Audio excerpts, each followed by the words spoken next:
Je suis né en 1948. La guerre venait de s'achever depuis 3 ans. Et la France renaissait de ses cendres. Le pays était heureux, tout le monde avait du boulot. C'était une belle époque. Ça a été ce qu'on a appelé les 30 Glorieuses, qui commençaient. Bon, mes parents, par commodité d'emploi, décident d'aller vivre à Paris, où ils travaillaient. Et ils me laissent, à partir de 4 ou 5 ans, à l'affection de mes grands-parents, propriétaires d'un café-tabac, proche d'une gare de village, du nord de la Brie, qui s'appelle Trilport.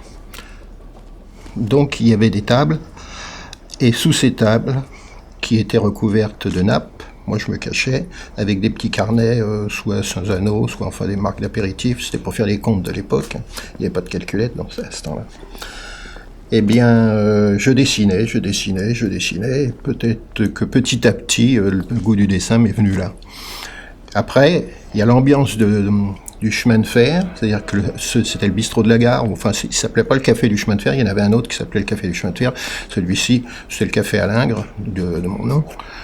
Les gens, quand ils arrivaient du train, arrivaient par exemple les pêcheurs, puisque c'était en bord de Marne, ce village, les pêcheurs qui venaient déposer les gaules et tout ça, je voyais, il y avait toute une ambiance qui m'intriguait, tous les Parisiens qui arrivaient pour le week-end. Et c'est certainement là que je suis devenu observateur, que j'ai commencé au début je dessinais des chaussures, puisque comme j'étais sous les tables, je ne voyais pratiquement que les jambes et les chaussures, et j'ai dessiné énormément de chaussures. Bon, de la chaussure, après, j'ai extrapolé, et puis c'est comme ça que c'est devenu mon lieu de création, le bistrot de la grand-mère. Après avoir fait quelques études secondaires, pas très longues, ça me cassait les pieds, je voulais faire de la peinture, puisque j'avais appris à dessiner tout seul, sur des petits carnets, dans le bistrot de la grand-mère. Alors, dans les années 60, j'entreprends des études de publicité, puis ensuite je rentre dans le groupe d'agences de publicité Havas. Pendant 8 années, j'utilise mon talent comme dessinateur publicitaire, ce qui est l'équivalent d'un infographiste aujourd'hui. Heureusement, ce monde mercantile et stressant me convient très peu, ce qui fait que je décide de faire autre chose. C'est là que, utilisant mon talent au service de la publicité, je décide d'utiliser ce talent comme dérivatif. Mes souvenirs de bistrot de la grand-mère me reviennent et je réalise des tableaux que j'appelle des tableaux de consolation, pour me consoler de la publicité et des mauvais dessins que je suis obligé de faire. Tableau obscur, un petit peu concentrant les souvenirs d'enfance, et aussi accidentellement on retrouve un petit peu le monde ferroviaire de temps en temps, où il y a toujours une petite partie, puisque c'était le bistrot de la gare, et ça m'avait marqué. Et à l'époque, il faut dire que les locomotives étaient à vapeur, et que ces engins qui faisaient près de 200 tonnes étaient monstrueux pour un enfant. Alors là, on peut voir mon lit d'enfant, lit bateau ça s'appelait, ma table de nuit. Sur la table de nuit, il y a une pomme, parce que toute la journée, on a pressé les pommes, on a fait le cidre. Chaque année, on faisait le cidre. Bon, là, j'ai mis les pommes entières pour le décor. Normalement, la pomme, elle est broyée avant d'être mise dans le pressoir. Et j'ai amalgamé le pressoir au lit. Alors, si on regarde bien, il n'y a pas de chemin de fer. Mais si on cherche par l'arrière de la porte, on s'aperçoit qu'on a à peu près, je crois que je l'ai pris sur les quais de la gare de l'Est, il me semble bien, à Paris. Donc, il y a toujours un petit bout de chemin de fer, puisque le chemin de fer n'est jamais bien loin du bistrot de la grand-mère. Les murs sont un petit peu dégradés, parce que c'est une vieille maison, c'est ce qu'on appelait les maisons à colombage, c'est-à-dire que c'est une maison qu'on construisait en bois, puis après qu'on garnissait de torchis entre chaque tronc d'arbre. Et que dessus, on mettait des papiers tendus, des toiles de jute tendues avec du papier dessus, qui étaient peints en décor. Et il y avait ça dans ma chambre. Beaucoup moins richement décoré que ce que j'ai fait là, mais à l'époque, pour cacher la misère des murs lépreux, on faisait ça. On observe aussi le 6 bis, à droite de la porte, c'était le numéro de la boîte aux lettres de la grand-mère. Voilà.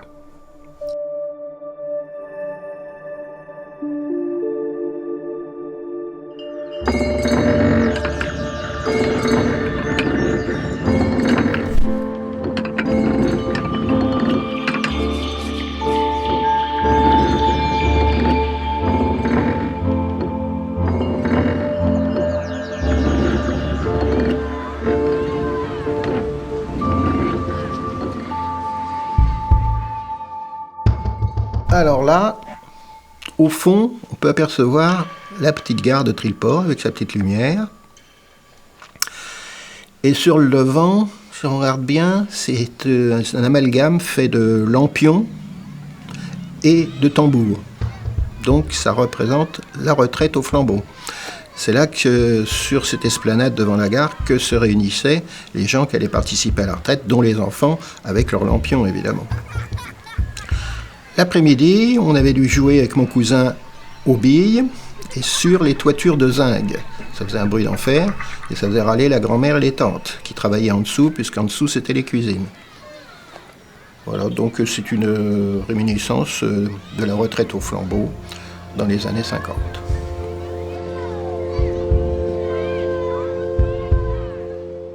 Un de ces tableaux que j'avais exposé à Coulommiers est remarqué par un psychanalyste qui m'aborde et me dit qu'il connaît un directeur de galerie parisienne, situé dans le quartier Beaubourg. Bon, la chose m'intéresse. Lors d'une seconde exposition de groupe à la préfecture de Melun, je rencontre ce galliériste, M. Alain Blondel, qui propose de m'exposer dans sa galerie qui est située justement à côté du centre Georges Pompidou. Et là commencera ma carrière d'artiste peintre.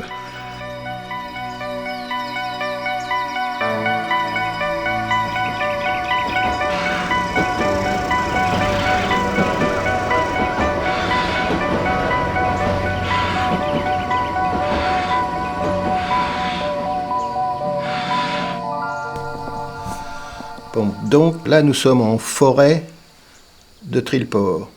Donc à l'arrière, il y a une forêt où mon grand-père a travaillé d'ailleurs, et même avec mon père, son fils, pendant la guerre, pour pas aller au STO, c'est-à-dire au service du travail obligatoire en Allemagne, monter des avions Messerschmitt. Donc mon père, il s'était caché dans ce bois. Voilà.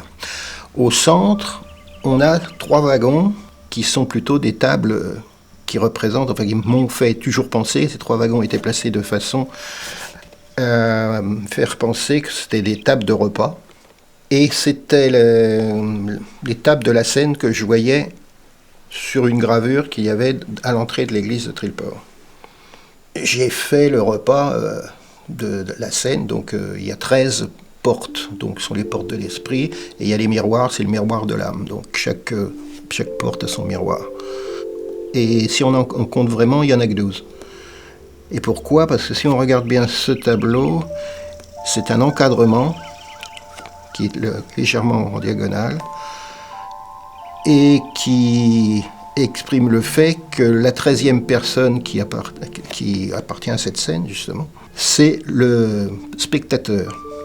Sur l'avant, il y a les champignons trompette de la mort, puisque dans ce bois, avec mon père, j'allais chercher ces champignons, que je transforme petit à petit en trompette de cuivre, donc en trompette de la renommée.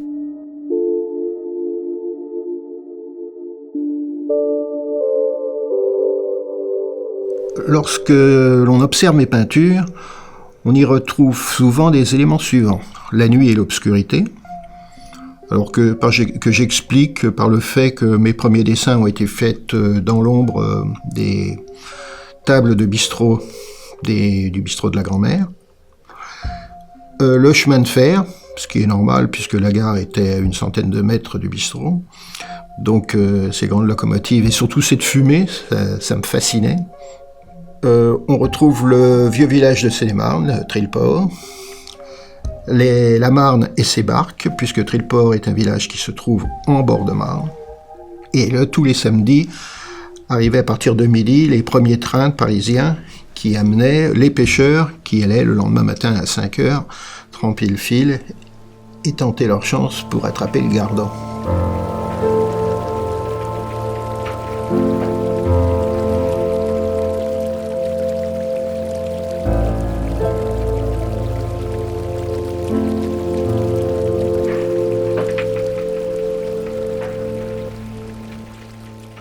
On retrouve donc les instruments de pêche et les jeux d'enfants, puisque je représente ma vie entre 4 et 10 ans.